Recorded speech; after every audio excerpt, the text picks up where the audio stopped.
Hello everyone, welcome to English by Heart. And in the last video, we did exercise of pronoun and some vocabulary questions were also there. And आप में से कुछ students हैं जो कि regular answers देते हैं, जैसे कि प्रीति खंडेलवाल है, खुशबू शेखावत है, संजय राजपूत है, राइट। आजकल पता नहीं एक पुठिया की ढाणी के एक स्टूडेंट थे, वो आजकल रिप्लाई नहीं दे रहे। Where are you my bro, do reply, right, so that आपके ग्रामर भी स्ट्रॉन्ग हो and vocabulary as you all know that yes you people are good at your vocab and vocabulary is vast. Never ever think that yes, vocabulary is done. Vocabulary is never ever done, right? So even grammar is also never ever done, but yes, weightage थोड़ा सा ऊपर नीचे है. That's why हम अगर important rules पढ़ लें तो हमारा ग्रामर में काम चल जाता है. But vocabulary there is no end. अब कौन सा important है कौन सा नहीं है we don't know, but yes, ऐसे words जो अभी यूज़ में लिए जा रहे हैं या बहुत ज़्यादा प्रचलन में हैं, उनके आने के पेपर में चांसेस ज़्यादा होते हैं, राइट। सो आप लोगों ने मुझे जवाब दिए, आप लोगों के अधिकतर जवाब सही थे, बट कुछ आप लोगों ने I don't know whether you were in a hurry और व्हाट, हमने रूल्स रिवाइज नहीं करे, राइट। चलो देखते हैं, let's start. The first one should do his duty honestly. आप में जिन्होंने भी मुझे जवाब दिया, आप सभी का जवाब सही है। The error is his. See students, ये एक रूल है, कॉमन सेंस है यार, कि अगर यहाँ पर वन है ना, तो उसी के अकॉर्डिंग यहाँ पर मैं प्रोनाउन लगाऊंगा, राइट। जैसे कि डॉग इज वैगिंग, वैग का मतलब होता है हिलाना, right. So dog is wagging your tail. No, I cannot say that dog is wagging your tail. It should be its, और अगर आपका ज़्यादा ही प्यारा है कोई तो आप कह सकते हो his, राइट। बट हम डॉग्स के लिए, इनके लिए हम it यूज़ कर लेते हैं। बट yes, अगर आपका बाबू सोना बेटा कुछ है अगर डॉग, तो you can use it's even, right. Okay, आपको मुझे बताना है कि जब कभी भी कोई कुतिया ब्याती है, तब अगर उसके बच्चे हुए हैं तब हम उसको डिलीवरी नहीं कहेंगे, उसके लिए क्या वर्ड होता है। I repeat, when a bitch gives birth to puppies, what do we call that word. Like for human we say that delivery हुई है, तो what do we call for dogs and all. Fine, my question is that. जो students पढ़ चुके हैं, जिन्होंने मुझसे सुना है, you must be knowing, but जिनको नहीं पता है, do search and tell me, right. So अब अगर ये सेंटेंस देखते हैं, dog is wagging your tail नहीं हो सकता, it has to be its. The rule says कि यार अकॉर्डिंग टू द प्रोनाउन हमें वहाँ पर जो भी हमारा सब्जेक्ट है उसी के अकॉर्डिंग प्रोनाउन आना चाहिए, तो यहाँ पर वंस ड्यूटी आना चाहिए honestly, right. Second one, last month I visited Jaipur, that is the capital of Rajasthan. एक चीज़ हमेशा ध्यान रखें, ये आपको बहुत कम बुक्स में, अच्छी ग्रामर की बुक्स में पढ़ने को मिलेगा रूल, कि जब कभी भी कोई प्रॉपर नाउन हो उसके बाद हम दैट का यूज़ कभी नहीं करते, या तो हम हु का यूज़ करते हैं या फिर विच का। सजीव होता है तो हु, और अगर निर्जीव होता है तो विच। ये ध्यान रखें कि जब कभी भी कोई प्रॉपर नाउन आएगा तो उसके बाद में हम दैट का यूज़ नहीं करते हैं। और मैंने आपसे पूछा भी था विच और दैट के बीच में आपको मुझे डिफरेंस बताना था, एक तो मैंने बता दिया है, आप भी सर्च करें, आपको बुक्स में नहीं मिलेगा। Use your common sense and do study. अपन बात करेंगे इसके अंदर कि what is the difference between read and study. Fine, आपको रीड नहीं करना है, आपको स्टडी करना, because you are a student, और स्टडी से ही बनता है स्टूडेंट। चलिए, सेकेंड वन, इसके अंदर एरर है, यहाँ पे विच आना चाहिए। Last month I visited Jaipur, which is the capital of Rajasthan, not that is the capital of Rajasthan, right. Okay, अब थर्ड वाला अगर आप सेंटेंस देखते हो, I lost the book which my father gave me. अब आपको मैंने दैट में बताया था जब हम डिस्कस कर रहे थे कि जिस चीज़ के बारे में आपको पता है, जिस चीज़ का मैंने जिक्र कर दिया है, द बुक, दैट मीन्स सुनने वाले को पता है, तब मैं यहाँ पे विच नहीं, वहाँ पर मैं दैट का यूज़ करूँगा। So the error is in the second part, that is the B part. Fine, if you see the fourth one, don't sit in the chair, see. आप में से कईयों को एरर इन लगा होगा, but it is absolutely right. ये अपन prepositions में देखेंगे भी, बट मैं आपको बता देता हूँ। आपको मुझे बताना है what is the difference between on and in. This is the second question, that what is the difference between on and in? और आप अगर आपको इसका डिफरेंस पता पड़ गया हो तो आप खुद सोच सकते हैं कि इन यूज़ होता है जब आप 3 या 3 से ज़्यादा साइड से अगर आप घिरे हुए हो, राइट? मैं ही बता देता हूँ ऑन और इन, आपको नहीं बताना है। ऑन होता है जब आप किसी चीज़ के ठीक टॉप पर हो ना, जैसे कि मान लो यह बुक है, this is a book, right? अब इस बुक के ऊपर यह व्हाट डू कॉल मार्कर रखे, सॉरी स्केच पेन्स रखे हुए, so the pens are on the marker, right? These are the miniature, ये मिनिएचर हैं स्केच पेन के। मिनिएचर आपको पता ही होगा कि व्हाट आर मिनिएचर्स। मिनिएचर होता है शॉर्ट फॉर्म, ये पेपर में पूछा गया है, मैं यहाँ पे लिख देता हूँ वर्ड मिनी। मिनी मतलब शॉर्ट फॉर्म, छोटा किसी का, मिनिएचर। मिनिएचर आर्ट होती है। अगर आप कभी किसी फोर्ट, किले वगैरह को अगर आप घूमने गए हो तब आप देखना वहाँ पर पेंटिंग्स होती हैं जो बहुत ही फाइन, एकदम छोटा रूप करके होता है, उसको हम कहते हैं मिनिएचर आर्ट, राइट? तो यह जो स्केच पेन्स हैं, यह अभी मैं लेकर आया था, यह मिनिएचर है स्केच पेन्स का। चलिए, आज का वोकैबुलरी का क्वेश्चन है, you have to tell me, जो बहुत छोटे पेड़ होते हैं, आपने देखा होगा बरगद का बहुत बड़ा पेड़, लेकिन बरगद का इतना छोटा पेड़ भी होता है ना, कि जस्ट इतना सा पेड़, बरगद का, पीपल का, नीम का, ये कला होती है। आपको मुझे बताना है कि जब आप जो छोटे पेड़ों की जो होती है फॉर्म, उसको हम क्या कहते हैं?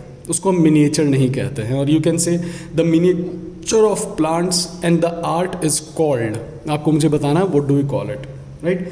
ये थोड़ा सा यहाँ पे ब्लर हो गया है। आपको पता है कि अभी राजस्थान में it is very sweltering, Rajasthan is बहुत ज़्यादा स्वेल्टरिंग महीना है। स्वेल्टरिंग महीना है मतलब गर्मी वाला महीना है। दो मॉनसून पहुँच गया है Rajasthan, but still it is not showering.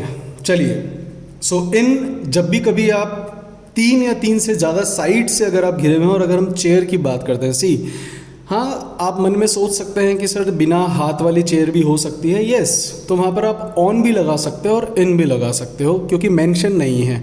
एक बार पेपर में आया हुआ है, उन्होंने कहा था आर्म्ड चेयर। अब अगर आर्म्ड चेयर मेंशन कर दिया है तो इट इज़ ऑलवेज इन, वहाँ पर कभी भी ऑन नहीं हो सकता है, राइट? बट अगर सिर्फ चेयर है तो वहाँ पर आप ऑन भी लगा सकते हो, but in is not an error. तो इसमें एरर क्या है? Don't sit in the chair whose leg is broken. मुझे एक स्टूडेंट ने यहाँ पर एरर सही बताया था, right? I think Khushboo Shekhawat है जिन्होंने सही एरर बताया था कि it is error is in the C part. But क्या है ये भी आप बताएं। और एक और चीज़ मैंने देखा कि यस, कम से कम 50 लोगों ने वीडियोस देख लिया, लेकिन कमेंट सिर्फ 3 का आया है। बाकी students, you are just enjoying और what? Are you afraid of answering, या you people must be very busy in lockdown, कि आप जवाब आपने देख तो लिया बट जवाब नहीं दे पा रहे हो?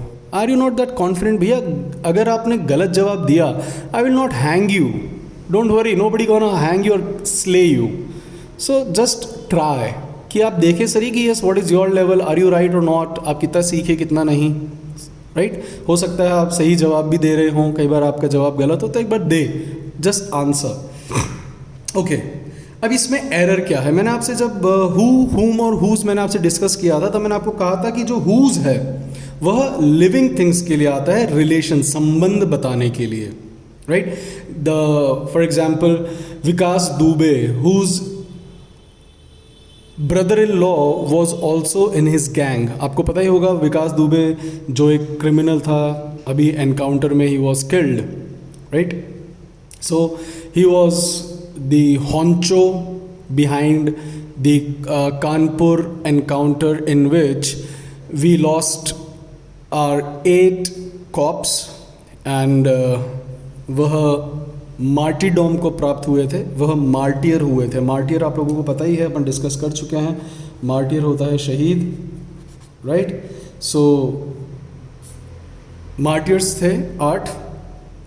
ओके, मैंने कहा कि Vikas Dubey whose brother in law, मतलब उसका साला Amar Dubey, whose brother in law. तो तो अब यहाँ पर उसका संबंध बता रहा है, लेकिन अब इस सेंटेंस का मतलब है कि उस चेयर में मत बैठो जिसका।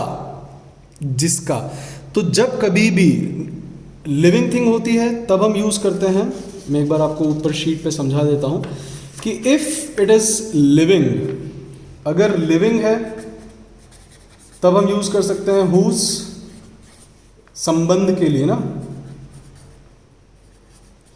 बट अगर नॉन लिविंग थिंग होती है, अगर नॉन लिविंग है तब हम वहाँ पर हुज का यूज़ नहीं कर हम वहाँ पर यूज़ करते हैं of which.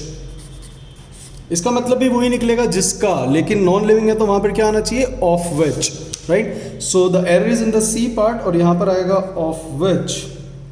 Don't sit in the chair और on the chair of which leg is broken. Okay, चलते हैं अपन फिफ्थ पर। Ramesh, you and I are janitors of different buildings. मैंने आपसे पूछा था what is the meaning of janitors, and जिन स्टूडेंट्स ने जवाब दिया you all give me the right answer. The janitor, ये एसएससी ने पूछा था 2015 और 16 के अंदर, that the person who maintains और टेक केयर्स ऑफ बिल्डिंग, जो भी किसी बिल्डिंग का जो रख रखाव करता है, सार संभाल करता है, उसको हम कहते हैं जेनिटर। अगर आप जयपुर में रहते हैं, किसी बिल्डिंग में अगर आप जाते हैं, किसी मॉल में अगर आप जाते हैं, अगर आप ट्राइटन मॉल में गए हों तो आप देखना वहाँ पर एक स्पेशल रूम के आगे लिखा हुआ भी है जेनिटर, राइट। दैट मीन्स वहाँ पर जो बिल्डिंग का ध्यान रखते हैं उनका वह कमरा है। Fine, okay. What is the error in the fifth one is, it is very easy, you all give me the right answer, that is it should be 2 3 1। अपन ने एक रूल पढ़ा था कि जब कभी भी तीनों व्यक्ति एक साथ आते हों, जब कभी भी तीनों व्यक्ति एक साथ आते हैं, ये थोड़े से कलर पार्च हो गए हैं, लेकर आया था, they are spick and span colours. Spick and span होता है एकदम new, spick and span, right, that means new. I bought it spick and span, but इतनी ज़्यादा गर्मी है, इतना स्वेल्टरिंग टेम्परेचर है कि जो यह कलर्स एकदम स्पिक एंड स्पैन थे, बट देखिए आप वो भी अभी तक पार्च हो गया है, राइट। पार्च का मतलब होता है सूखना। Okay, Ramesh, you and I are janitors. अब मैंने रूल पढ़ा था 2 3 1, so it must be you, Ramesh and I. Okay, the people of China are more barbarous than Pak. ये हमारा प्रोनाउन का पहला रूल था, जब हमारे प्रोटैगनिस्ट इंसान ने कहा था कि माय पेरेंट्स वर, सॉरी, हमारा जो फर्स्ट रूल हमने पढ़ा था कि we were more, we had more property, the property of my parents. The sentence was the property of my parents was more than my kins. ये हमने, इंसान ने उस जब आइडल से बात करा तब उसने यह सेंटेंस बोला था, राइट, कि मेरे माँ बाप के पास मेरे रिश्तेदारों से ज़्यादा प्रॉपर्टी थी, जो प्रॉपर्टी थी मेरे माँ बाप की वो मेरे रिश्तेदारों से ज़्यादा थी, राइट। तो हमने देखा था कि जब भी कभी अगर आप ऑफ से पहले वाला नाउन रिपीट कर रहे हो कंपैरिजन करते समय, तब हम यहाँ पर उस नाउन को नहीं दोहराकर वहाँ पर दैट ऑफ या दोज ऑफ का यूज़ करते हैं। अभी प्लूरल है तो इसलिए यहाँ पे क्या आ जाएगा, दोज ऑफ। कि चाइना के लोग क्रूअल हैं, पाकिस्तान से नहीं, पाकिस्तान के लोगों से, तो इसलिए हमें यहाँ पर दोज ऑफ लगाना ज़रूरी है, right. Seventh one, it is a tricky one, that ये पेपर में आया हुआ क्वेश्चन है। She is not one of those. हमने एक रूल पढ़ा था कि हु, विच और दैट के बाद, हु, विच और दैट के बाद जो भी वर्ब या प्रोनाउन आता है वो हमेशा हु, विच और दैट से जस्ट पहले जो आया है, राइट। अब हु से पहले क्या आ रहा है, दोज, और अभी अभी हमने देखा है कि those is use for plural, ये प्लूरल है, तो इसका मतलब इसके बाद में वर्ब भी प्लूरल आएगी, तो ये वर्ब प्लूरल है, क्योंकि अगर वर्ब के साथ एस या ई एस लगता है तब वह सिंगुलर होती है। अब ये बिना एस या ई एस के है तो इट इज प्लूरल। अब वर्ब तो हमारी प्लूरल हो गई, लेकिन क्या यहाँ पर ये प्रोनाउन प्लूरल था क्या? The pronoun was not plural, they are told होना चाहिए, it must be they are told. इसका मतलब होगा वह उन व्यक्तियों में से नहीं है जो कि भरोसा कर लेते हैं जो कुछ भी उसे नहीं उन्हें कहा जाए। Fine, so it should be they are told, ना कि she is told. Eighth one, she is a woman who I think is a genius. अब अगर आपको पता हो, मैंने आपको जब हु और हुम का मैंने आपको सेंटेंस दिया था, फॉर एग्जाम्पल अपन वापस देख लेते हैं हु और हुम में क्या डिफरेंस आता है। अगर मैं आपको कहूं that he is the boy who helped me, he is the boy whom I helped, right.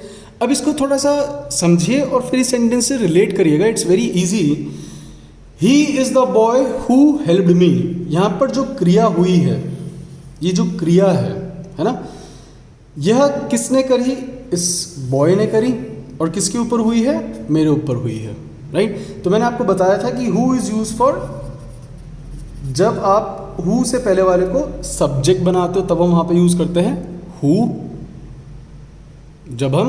जब यही वो क्रिया कर रहा हो तब हम यूज करते हैं हु। जब इसके ऊपर क्रिया की गई हो, जब इसको ऑब्जेक्ट बनाया गया हो, तब हम यूज करते हैं हुम। एक स्टूडेंट था, he was trying to be over smart, और उन्होंने मतलब नॉट, हाँ, तो उसने लिखा था हु के बाद में हमेशा अगर वर्ब आती है और हुम के बाद हमेशा सब्जेक्ट आता है, तो ऐसा रूल नहीं है, राइट। उसके हिसाब से तो फिर ये गलत हो जाना चाहिए। लेकिन हाँ, अगर आप यह चीज़ समझ गए हो सब्जेक्ट और ऑब्जेक्ट की, तो अब आप इस सेंटेंस को देखें। She is a woman who I think, यहाँ पे थिंक का काम आप ही ने करा है, लेकिन इसके ऊपर तो नहीं हो रहा, इससे कोई लेना देना नहीं है।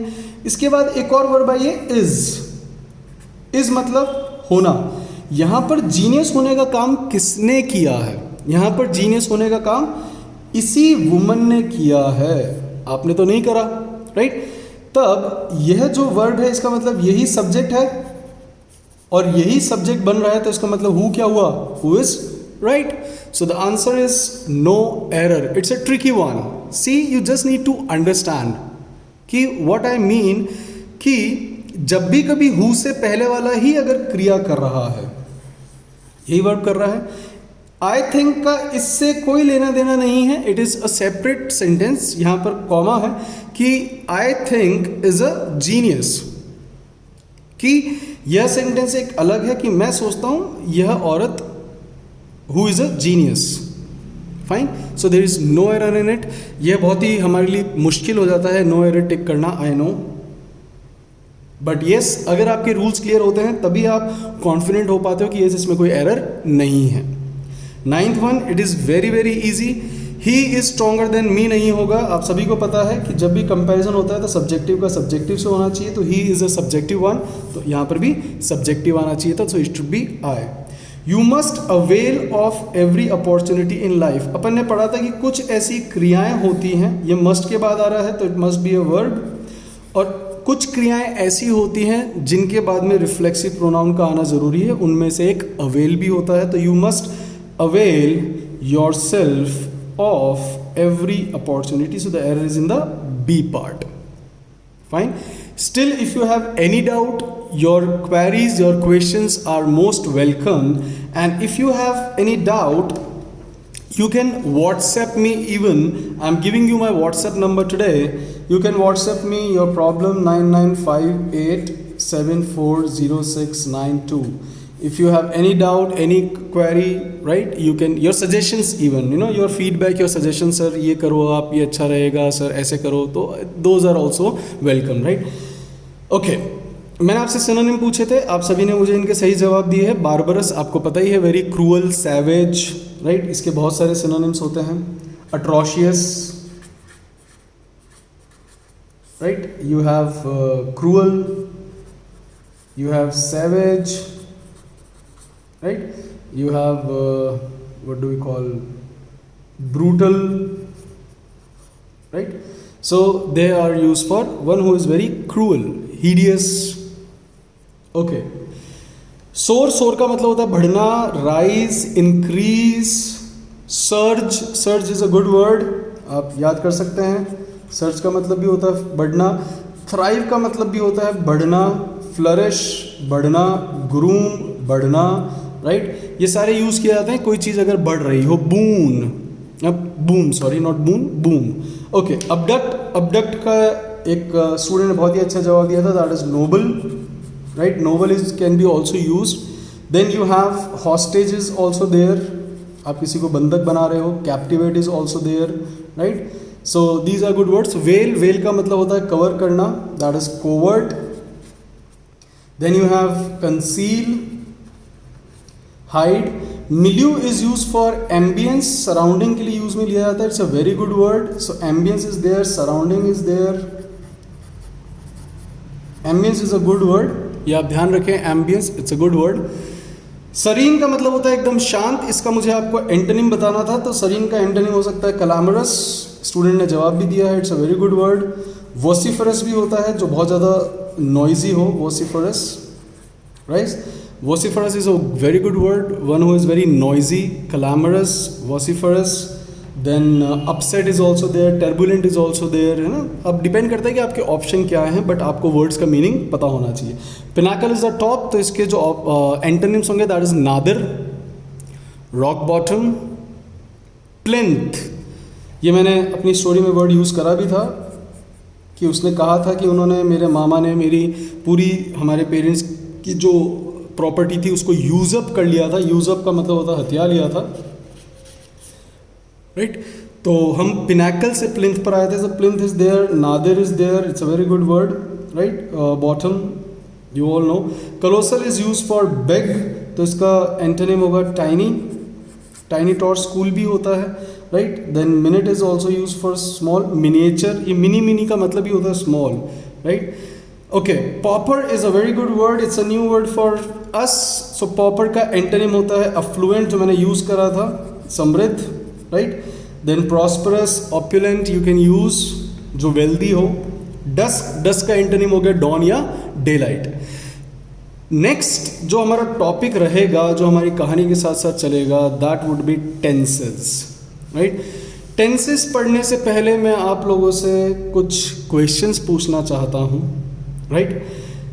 बट हाँ, आप ये क्वेश्चंस वह क्वेश्चंस हैं जो कि आपको कहीं पर नहीं पढ़ने को मिलेंगे, ना ही किसी बुक में, ना ही आपको गूगल पर, but yes there is the answer of those questions. My question is, my first question, अब जब हम वर्ड पढ़ने ही वाले हैं, आपको मुझे बताना है, my first question is what is the difference between verb and action.